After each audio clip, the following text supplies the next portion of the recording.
Welcome to the Scottsdale Vibes podcast. I'm your host, Alicia Haygood. Summer temps are here, but I don't know about you. I keep seeing more real estate signs pop up in my neighborhood. So, of course, the first question I asked Shauna as she sat down today is, what's going on? So we're going to sit here and talk about the market because, as she was saying right before we started recording, we need to move past where we've been. It's time to adapt to our new market. And this is what's going on. So tell me, because I really have been driving around. I feel like more signs are popping up. Yeah. And we always get that fear of summer slowdown, but it's not really happening as much as it used to here in Scottsdale from what I've seen. I've said this for a while now. Our market used to really be cyclical, right? And we would see really big swings in when we would have activity and the whole thing.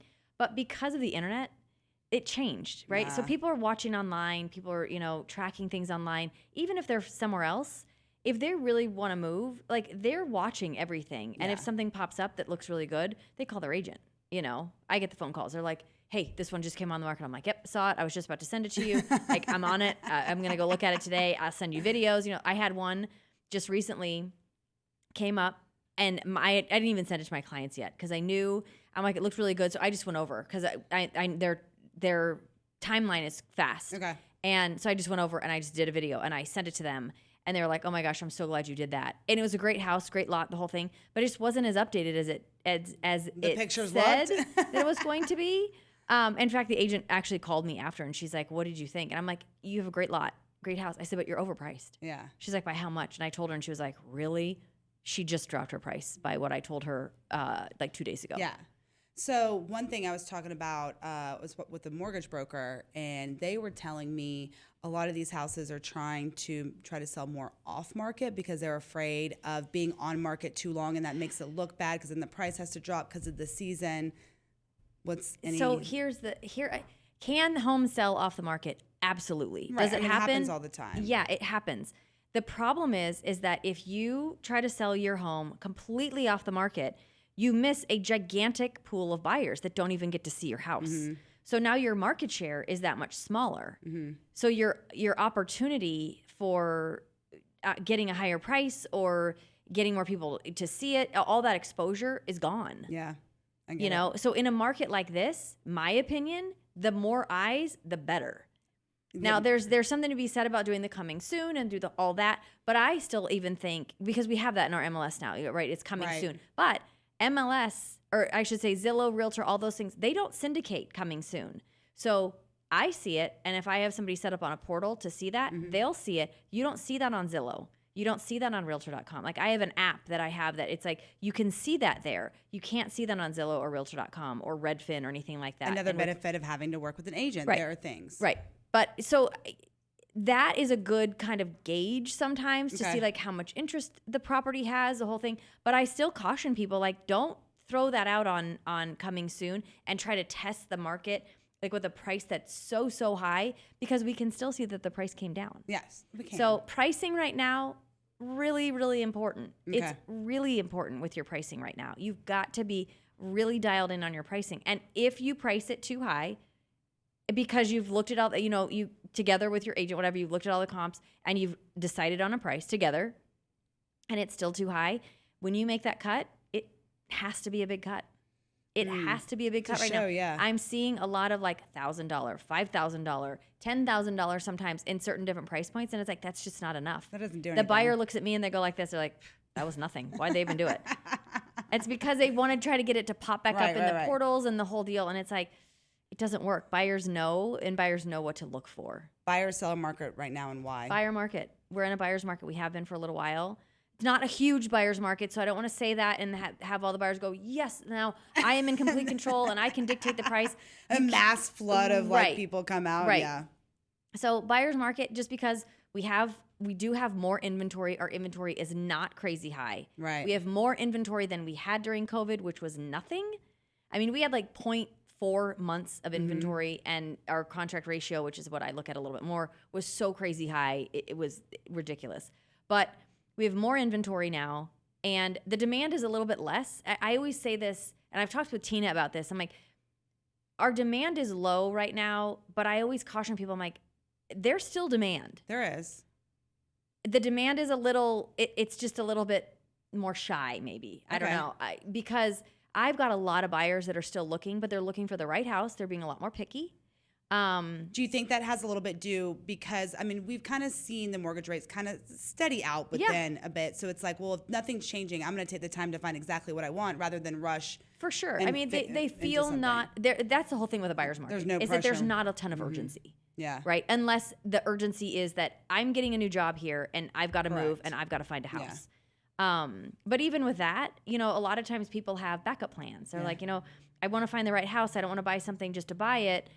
So I've got to have a backup plan, and maybe we'll do, a rental for just a little while. And, I've got a few people that are doing that. And I'm like, I think you should. Yeah. Don't rush into this. It's a huge decision. Yeah, it is a big decision. It's a huge decision. You have to be really, really comfortable with the decision that you make. I'm terrible at making change, by the way. Well, I was just going to say, this whole market is a change, and nobody is good with change. No one adapts to change. No one's good with change. I mean, even, I'll be honest with you, I was just talking to another agent this morning. Real estate agents are having a hard time with it. Because if they're not like really, really in the market all the time and they haven't seen this kind of coming and see it, kind of ramp up a little bit, they're getting caught off guard a little bit. And some of the agents, like I've presented some offers that were a little bit lower, but that's what the comps are showing us. And the agents are really pushing back and really go, well, I can't believe. And I'm like, well, this is really what the market is showing us. Here's the data behind why the price is or why the offer is the way that it is. And they just won't do it. I had one recently. We made an offer, and they wouldn't do anything. They wouldn't counter. They wouldn't do anything. And it closed 2 weeks ago for less money than our offer. And the agent never called me. She got another offer. That's crazy. For less money than my offer. She never called me. To me, I look at that, and I'm like, you just did a disservice to your seller. Yeah, because you could have called and said, hey, are your buyers still out there? Would they still pay that price? Because I just got another offer, but it's not as great. I mean, just do something. Do something for the sellers. You've talked a lot about the growth here in Scottsdale. How are you seeing that kind of affect the market when it comes to the housing needs, of bringing all these new businesses in here and stuff like that? Well, a lot of the businesses are kind of going outside. I mean, there are some, like ASM is in Phoenix and they're moving to Scottsdale. And I actually have a client that is coming here, being relocated here for ASM. But a lot of the other businesses are outside of Scottsdale. There's still a lot of business. There's startups and things like that. So I don't really see that much lack of housing, I should say. I mean, and with all these apartments that we have, I mean, they're going up whether you like them or not. I know. I'll just not. Going into the summer months, what are you kind of seeing? Do you think we're going to kind of stay in a buyer's market because we tend to be slower during the summer, so that helps us, or does that have any correlation? Well, I mean, right now, I think the big reason that we're in a buyer's market is because of our interest rates. Okay. Our interest rates move 1.5 points down. That's different. And all bets are off, right? It changes. I mean, is it going to change drastically? Probably not. But I mean, it's going to change. Yeah. But do I think that's going to happen in this year? Probably not. Right. So I think that we're probably just going to see sustained stagnation really for the rest of the year. And then 2026, I could kind of use a stagnation in life right now, I feel. I mean, the thing is that I feel like there's a lot of people right now that are kind of stuck. They're like, I want to sell my house, but no one's making me an offer. And buyers are like, I want to make an offer. I want to buy this house, but the sellers aren't realistic. So there's a lot of push-pull right now between buyers and sellers. And, it's taking more to get things done. And, it's work. All right. It's work, but it's all right. Call Shawn Shackleton at the Shackleton Group. She is here for all your needs. Also, she has an amazing YouTube channel, too, that's super active, and she gives a lot more information. So check her out on YouTube, Instagram, and Facebook. She's all over the place, which is why we're so thankful you take time to talk to us. Of course. Really quick, summer plans, like anything fun? Yeah. Okay, good. Yeah. Everyone needs a break. I know. Yeah, okay, good. We're going out of town a couple times this summer, which is good. But we don't have that much time because our kids go back to school at August 4th. Calm down. We're about to get out. It's ridiculous. I feel like it's really fast. I know. But it happens every time. I know. Stay tuned. We'll be right back with more. Buying a home can be scary and sometimes frustrating, but all of that can go away with the right realtor. And that's where Shawn Shackleton with the Shackleton Group is here for you. Shawn has over 25 years experience in real estate. She's here to get you what you want and won't settle for less. She's experienced, knowledgeable, and understands this market, which these days is always changing. Take the stress out of your next home purchase by calling Shawn at 480-734-7277. You can also find her at theshackletongroup.com. We all know that Scottsdale food scene is really the biggest vibe Scottsdale has around town, and we've heard that from most of our guests over the past 4 years. So I'm really excited to have at the table today. Unfortunately, our table is clean of any food, but that's okay. We won't get too mad at Eric Walters from A Taste of AZ is here to tell us what we can get excited about this summer, what to look forward to, and really how he got into his passion of being a foodie. So welcome to the table. I'm so excited. You and I were gabbing so much that I literally stopped you mid-sentence and said, stop. We're like, we have to get to this podcast. Yeah, you could tell once it opens up, it's going, So I can only imagine how you were at the dinner table. Talk to me. Most people, I actually became a little bit more of an adult foodie. Okay. Didn't really grow up with a lot of flavor. Yeah. But you, on the other hand, grew up in grandma's restaurant in her kitchen. Yes. So talk about really how food has influenced your life. I mean, it's been such a big piece of my life. You know, my grandmother was half French, half Italian, so everything was about food. It was like, eat this. Here's, and I was a good eater, right? So like I was her favorite. But yeah, I need a taste test all the time, right? Yeah. And it was all good. It was all good. And I have a very, I love everything. And I that's one of the criticisms I hear from people are like, dude, you need to be more critical. Like, let us know what's good, what's great. I'm like, everything's good to me, right? Like, and I share the great stuff. So yeah, she had our town restaurant when I was growing up. So small town in Ohio. And so I would go in and, all the servers would be like, oh, cute little kid. Like, what do you want? I'm like, French fries and soda. So I got to eat all the time and it was incredible. But for me, it was like culture. It was like bringing everybody together and, but the funny thing is I wasn't really in the industry until I was like 38. So, and people, what did you do before then? Range of things. I mean, I looked, me and my friends did a comparison because I was telling them like, oh yeah, I used to do that. They're like, oh yeah, I used to work at a lumber yard. Like, how many jobs have you had? I was like, between like 20 and 25, I had over 20 jobs. Oh my gosh. Doing everything. And so going back to my grandma, she always told me, she's like, you were meant to do something special. She's like, you were in, now that people are like, grandma said that to everybody. I'm like, yeah, but I believed her, right? So that's what grandmas make you do is believe in yourself. Yeah, seriously, they're the best. So for the longest time, it was frustrating because I was trying to find this path. It was like, okay, architecture, okay, video game design, all of these things, and I tried, and nothing really clicked with me. And then in 2016, started a music podcast with a friend, and we were always drinking local beers. Mm-hmm. So we had a segment where we talked about our drinks, and then local breweries started connecting with me here in Arizona, and they're like, hey, come in and do a live podcast. So I bought a setup to be able to become mobile, and I just fell in love because in a lot like the restaurant industry, it's a very creative industry, but it also is backed up by hard work. Yeah. Right? So it's got you can relate to both sides of it. Yeah. So now, now that we've launched the magazine, we've published 2 books, we do a festival, we do a food podcast. I talk to people that I grew up with. They're like, why did it take you so long to realize you were meant to eat and drink for a living? Like, I don't know. I thought I used to do it for fun, and we forget fun can be, a career as well for us. Yeah. Did you ever cook though? A little bit. Okay, yeah, a little bit. You like the other side. You like sitting down at the table. Yeah. Well, now that I'm like in it, and I have two daughters, 11 and 13, and so I love cooking. You are at in home. it. I am. Yeah. And I started. I will say that's a great way, Dad, to suck up. Maybe it's some delicious food, some sweet talk. Yeah, and I'm trying to open their horizons a little bit more with food, and they're pretty stuck in their ways. But I'm introducing them to new things.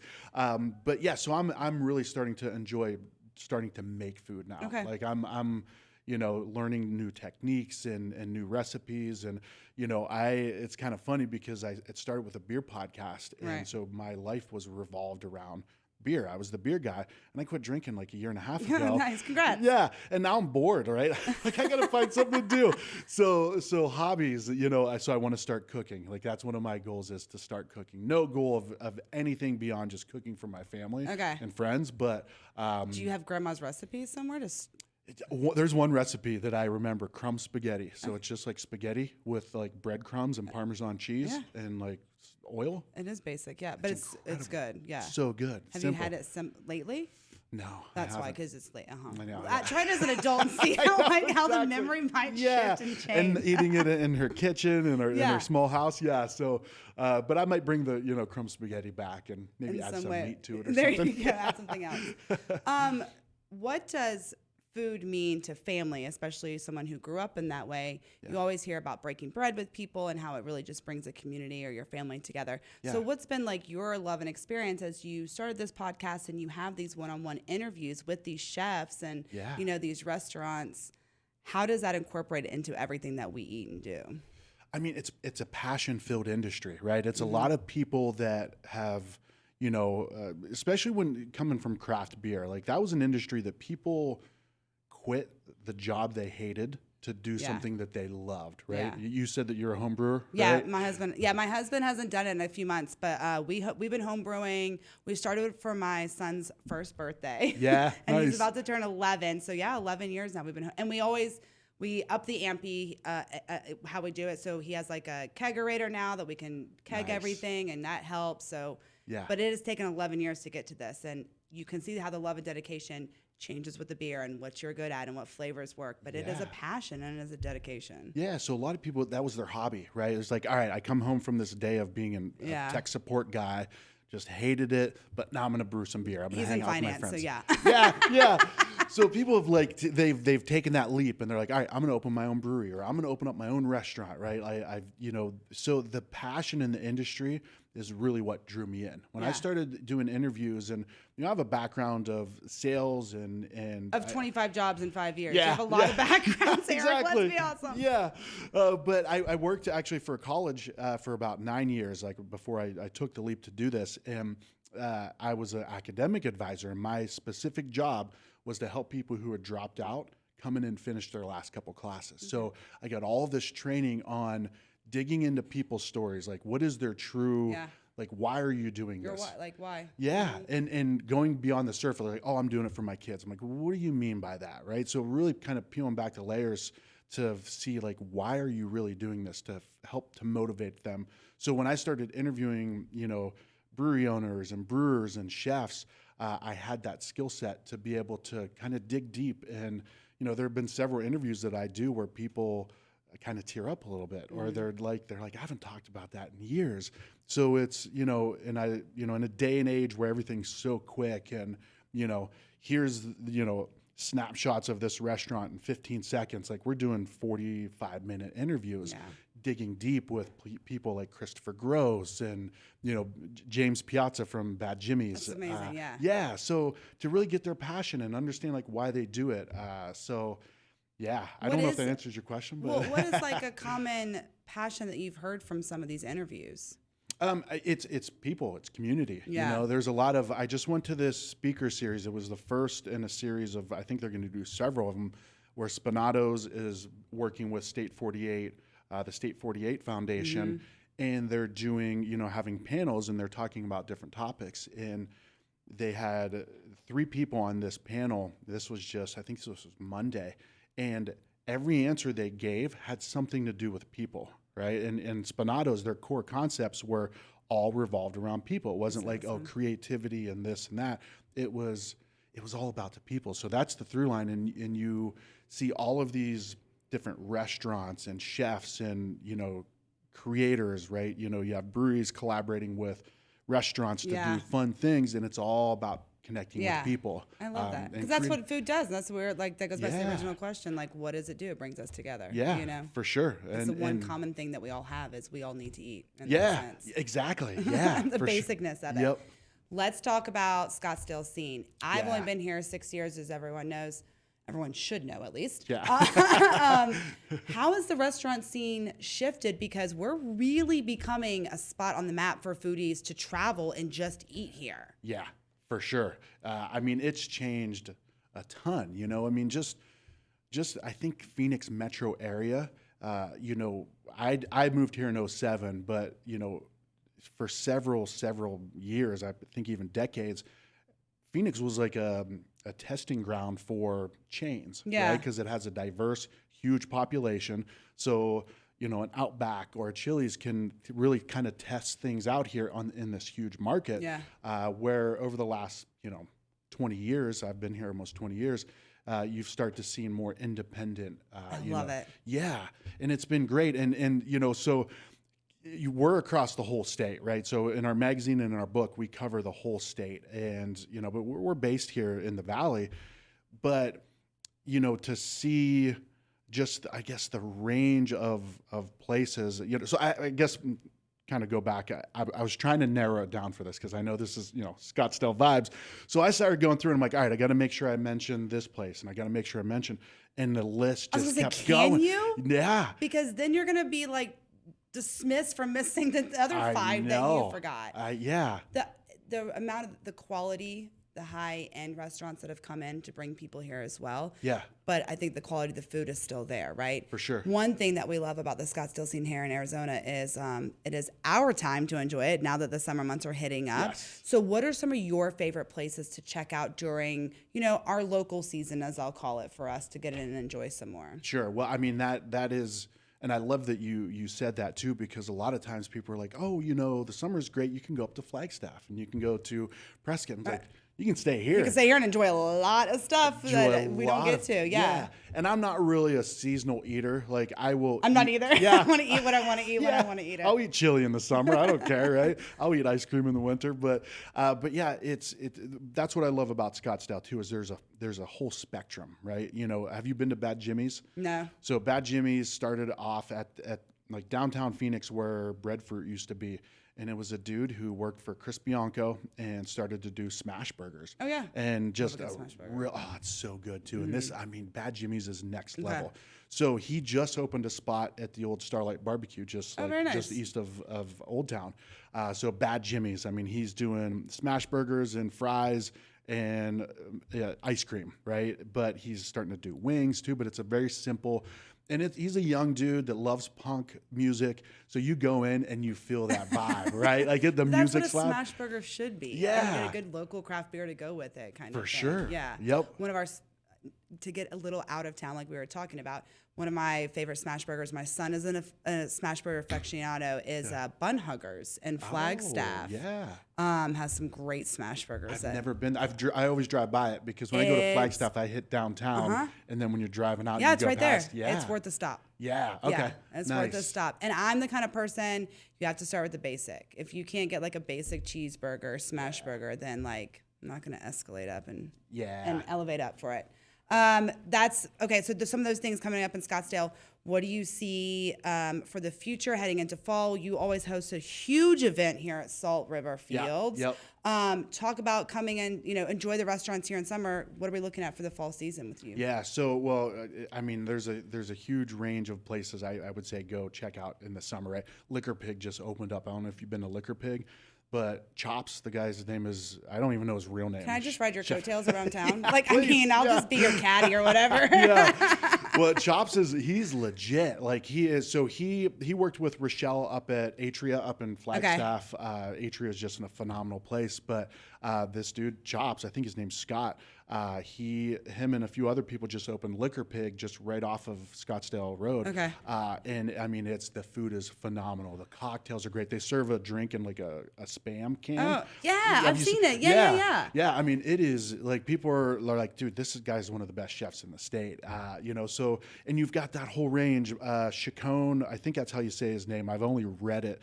But his pastries used to be at Press. That's how I would try his pastries. And his almond croissant is unreal. It's like as big as your face. Yeah, and it's so. Have you had his? No. Oh, they're so good. And I've tried almond. Those are some of the things like I try to stay away with because when I start, I'm just not gonna stop. Yeah, it has to be like a special. People ask me like, all right, you stopped drinking. Have you lost weight? I'm like, no, because I found cheesecake and milkshakes. It's you just replaced. It's the same thing when one car payment's paid off. Amazing how another bill shows up. Exactly. Yeah. So there's so many great places in Scottsdale, and I could go on and on. The list just continues. But yeah, our event.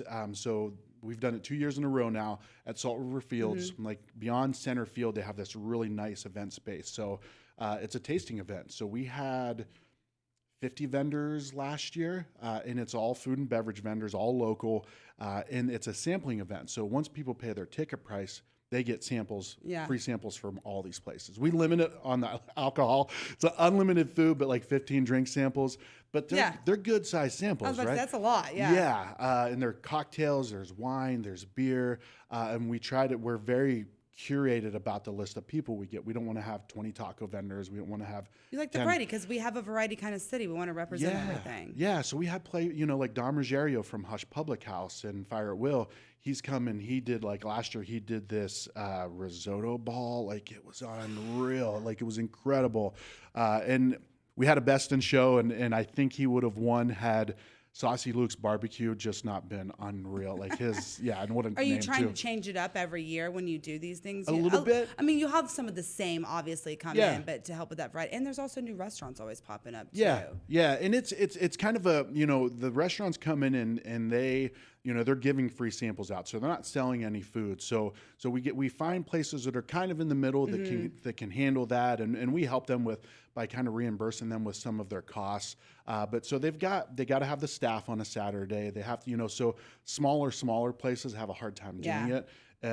But we want to carefully curate this list of places. So you get to try Italian food, you get to try barbecue, you get to try sushi. Like across the pond last year brought sushi and, first year they brought sushi, and then they came last year as Clever Koi, and they had this like pork bao bun. It was incredible. Yeah.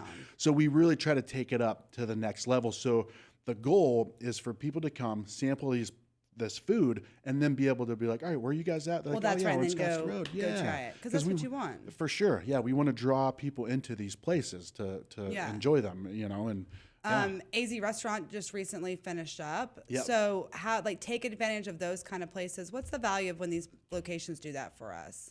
You mean like creating something special? Yeah, because it's an opportunity, again, you get to go into these restaurants at the set menu and stuff like that, but still get your tasting kind of concept. Yeah, I think people want to be guided. Right. Yeah. And that's kind of what we fair. do. Like, as we guide people, we're not saying, so our book is called Must Visit Arizona Let's get into it. Restaurants. So you just came out with this in January, right? A new hardback. Very we nice. have a great team. Like our team of writers, like we have four to six writers. I can't remember off the top of my head. Several writers. And then we have my business partner, Luke, is a photographer. And then we have Grace Stafowski, who does photography too. So between the two of them, the photography in this is just so good. It is. So it's a must-visit restaurants, and if you look on the spine, it's volume 1, right? So we're not saying these are the top places. These are all the top places. We're going to continue this, and we want to guide people. We don't critique, and I feel like that's been like our secret sauce. Is like we're not polarizing in a sense of like, oh, this place is a 2 out of 5. It's like, no, it really is just an overview of what it is there, what you can expect, and some pictures to go along with your. Description of them. People it really is guided. all over the state too. Yeah, of course. So if people, and I think that's what people like about tasting menus. Like we were talking about Corey Uphold from Course, right? People love to just go in, sit down, and like take care of me. Yeah, right? that's what I want. Yeah, and that's why we go out to dinner though, is to be taken care of. For sure. Yeah. And so I think that's what Restaurant Week does. Is it's like, okay, gives these restaurants an opportunity to showcase to people what because it can be overwhelming. Like when you look at this menu, right? Cheesecake Factory style. It's like, it literally is a book. Yeah. So people want to be a little bit guided. I want 23A, please. Yeah. I'll take all of the cheesecakes and then come back. I'll let you know what else. Yeah, exactly. So we try to be a guide. That's really it. And with our podcast, is we tell the story. Give people a chance to know the people behind the food, and then go experience it. Yeah. If we went somewhere and it gave us food poisoning or something, like we'd probably tell people about it. Yeah, we would. Goodness. Yeah, you do have standards. Yeah, exactly. I know this is like a hard question, but like, do you have a favorite flavor right now, maybe, or do you have a favorite food that you're kind of, that you're into more than often? I kind of go through stages, right? Sure. Yeah. Sweets for me. Okay. It is because for years I never got dessert. My wife would, like, she'd be like, as soon as like she swallows that last piece of her dinner, she's ready for something sweet. Yeah. Like I have a little bit of a break in between, but for years it was like, all right, done with dinner, I'm going to have another beer or, whatever. So now I'm like, all right, where's, I travel for, there's a side gig that I do with this food service company that does like school lunches. So we go to different cities and we meet with chefs and we do like video content. So when I go to new cities, it used to be, all right, where's a close brewery? Yeah. You know, where's a good tap room? Now I'm looking for, all right, where's the best cheesecake? Hunting down cheesecake. I have 32 sweet teeth. If I could eat nothing but sweets, I would, because I love sugar. Yeah. That is like my jam. Well, that's my new thing too. Like, so I'm discovering new desserts. And so that's currently where I'm at. I'm We could always never be friends outside. We're dangerous. No, it's going to happen, I think. I know but, it is. We'll roll each other the next place. I'll be fine with that. Yeah. You know, people go brewery hopping and bar. We'll go dessert hopping. Gosh, you read my mind. We go through the countries, too, all of them. As we wrap up, what are your best advice for someone that's looking for something? We all have that, what are we going to have for dinner tonight? Where do we want to go? Yeah. How do you answer that? That's a tough one. I mean, I would say subscribe to our magazine and look at the pictures. Yeah. Listen to the podcast. atasteofaz.com. No, I would say, find what is it that you like, and find some local places, like some local, and we've got everything in between in the Phoenix metro area, because you have concepts like Fox Restaurants, which I'm a fan of Fox Restaurants. I am, people love it or hate it. I love it. I think they've got their systems down. Their food is consistently always good. Blanco nachos are the best nachos in the world too. Like, they're my favorite, the short rib nachos. So I would say, I like to say be experimental, but things are expensive these days and you got to be pretty selective. Yeah. So I love to go to people's Instagrams and the Google page, and I like to look at photos. Yeah. So you do the same research that people come to you for too. Yeah. And that's kind of how we get started. And we're in a unique spot because now we get places that recommend, people are like, oh, you got to try out Liquor Pig, and Liquor Pig will say, oh, you got to go to Unique Burger. Oh, you got to try this place. So, we have that network, but for me, it starts with, I go and look at pictures. I look at pictures to and I can gauge, all right, that place. And I honestly, most of the time I look at ironic, this wasn't on purpose, but I go on Google Pictures to look at the vibe pictures, right? Like, to look more at the spot. It shows in your book, right? I mean, the pictures that you have when it comes to the food, the vibe, I mean, you show that in different ways, because that's what, with the magazine Scottsdale Lifestyle, same thing. You want the people to look at the pictures and feel there and not just have to read about it, and you see everything. So, I would say, there's some great social media out there too, right? We post a lot on ours, but people like our writers, like Christina Barrueta, right on Ruby. She's incredible. Mm-hmm. She goes to everything. Her photos are great. And she's a good guide to kind of giving you a big picture of, all these different places to go. So, I don't know if that's good advice or not. Try it out. Before we wrap up, last question. It is not allowed to be a food answer. Okay. I'm going to hold you to that. Okay. What is your favorite Scottsdale vibe? My favorite Scottsdale vibe? The sunshine.